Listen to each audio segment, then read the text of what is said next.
Thank you for joining us. I'm here with the prosecutors and investigators who have worked diligently on the investigation of criminal attempts to interfere in the administration of Georgia's 2020 presidential election.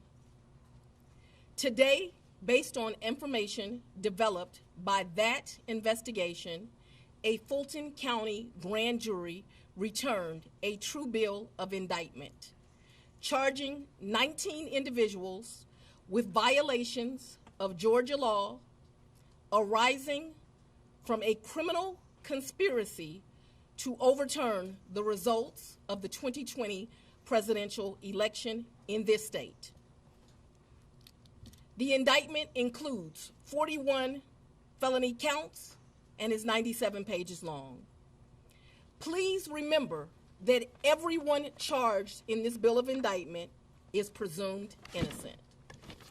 Specifically, the indictment brings felony charges against Donald John Trump, Rudolph William Louis Giuliani, John Charles Eastman, Mark Randall Meadows, John Cheeseborough, Jeffrey Clark, Jenna Lynn Ellis, Ray Stallings Smith III, Robert David Cheeley, Michael A. Roman, David James Schaefer, Sean Micah Tresher Steele, Stephen Cliffgard Lee, Harrison William Prescott Floyd, Travion C. Cootie, Sydney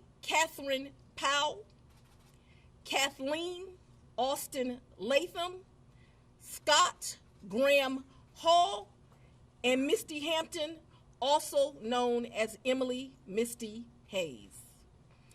Every individual charged in the indictment is charged with one count of violating Georgia's Racketeer, Influenced, and Corrupt Organizations Act through participation in a criminal enterprise in Fulton County, Georgia, and elsewhere to accomplish the illegal goal of allowing Donald J. Trump to seize the presidential term of office beginning on January 20th, 21.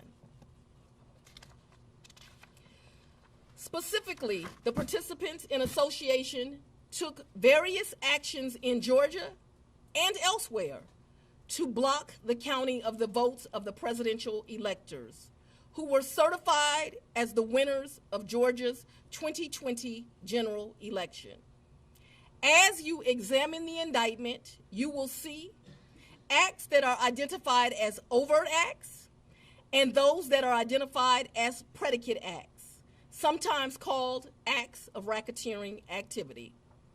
Overt acts are not necessarily crimes under Georgia law in isolation, but are alleged to be acts taken in furtherance of the conspiracy. Many occurred in Georgia, and some occurred in other jurisdictions and are included because the grand jury believes they were part of the illegal effort to overturn the results of Georgia's 2020 presidential election. The acts identified as predicate acts or acts of racketeering activity are crimes that are alleged to have been committed in furtherance of the criminal enterprise. Acts of racketeering activity are also charged as separate counts in the indictment against those who are alleged to have committed them. All elections in our nation are administered by these states, which are given the responsibility of ensuring a fair process and an accurate counting of the votes.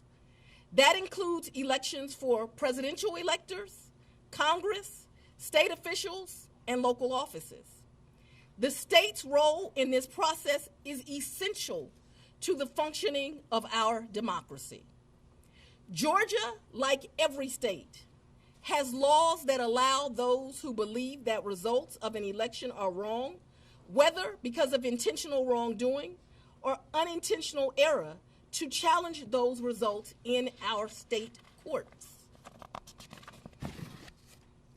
The indictment alleges that rather than abide by Georgia's legal process for election challenges, the defendants engaged in a criminal racketeering enterprise to overturn Georgia's presidential election result. Subsequent to the indictment, as is the normal process in Georgia law, the grand jury issued arrest warrants for those who are charged. I am giving the defendants the opportunity to voluntarily surrender no later than noon on Friday, the 25th day of August, 2023.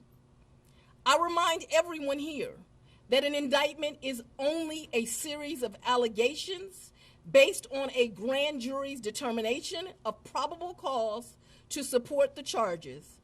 It is now the duty of my office to prove these charges in the indictment beyond a reasonable doubt at trial. I would like to take a moment to thank the Superior Court Clerk, Shay Alexander, and her staff for staying late and making sure that this indictment was processed. I would also like to thank the men and women of Sheriff Labatt's office for keeping the courthouse open, but most importantly for keeping us safe over the weeks and months that have led up to this indictment, and for what I know they will continue to do to keep us safe. We also want to thank the Atlanta Police Department and other law enforcement partners who have worked with the sheriff to keep us safe. I will now take a very limited number of questions prior to going to sleep. I'll go first. Madam District Attorney. If you don't mind, Surveyor 11 to 11 alive. Quick question. Can you clarify in Georgia the mandatory minimum when it comes to RICO charges, whether it's servable by probation or how that might play out? The RICO charges has time that you have to serve, so it's not a probated sentence. Madam District Attorney, what's the timetable for the trial? What is the timetable for the trial? Yes. As you know, in this jurisdiction, trials are set by the judges, and so it will be the judge that sets the date of the trial. This office will be submitting a proposed scheduling order within this week. However, that will totally be at the discretion of the judge. And you want to be you're the fourth jurisdiction now to indict Donald Trump. Would you be the fourth one to try him, or could you move it up? Do you want to be the first to try him? I don't have any desire to be first or last. I want to try him and be respectful for our sovereign states. We do want to move this case along, and so we will be asking for a proposed order that occurs a trial date within the next 6 months. Madam District Attorney, earlier today there was a fictitious document, according to the Fulton County Clerk's Office, that was circulated online with charges against former President Donald Trump. That fictitious document matched exactly the charges that we now see in this indictment. Can you tell us more about that document leak? Because now you have the former president's lawyers who are saying this is emblematic of a serious problem with your office. No, I can't tell you anything about what you refer to. What I can tell you is that we had a grand jury here in Fulton County. They deliberated till almost 8 o'clock, if not right after 8 o'clock. An indictment was returned. It was true billed, and you now have an indictment. I am not an expert on clerks' duties or even administrative duties. I wouldn't know how to work that system, and so I'm not going to speculate. Next question. Have you had any contact with this special counsel about overlap between these cases, and do you intend to try all of these defendants together? Do I intend to try the 19 defendants in this indictment together? Yes. And have you had any contact with the special counsel about the overlap between this indictment and the federal indictment? I'm not going to discuss our investigation at this time. I'm going to take. What do you make of the arguments made by former President Trump that this is a politically motivated indictment? I make decisions in this office based on the facts and the law. The law is completely nonpartisan. That's how decisions are made in every case. To date, this office has indicted, since I've been sitting as a district attorney, over 12,000 cases. This is the 11th RICO indictment. We followed the same process. We look at the facts, we look at the law, and we bring charges. Will you try this case yourself, Has the Ms. jury Willis? been cleared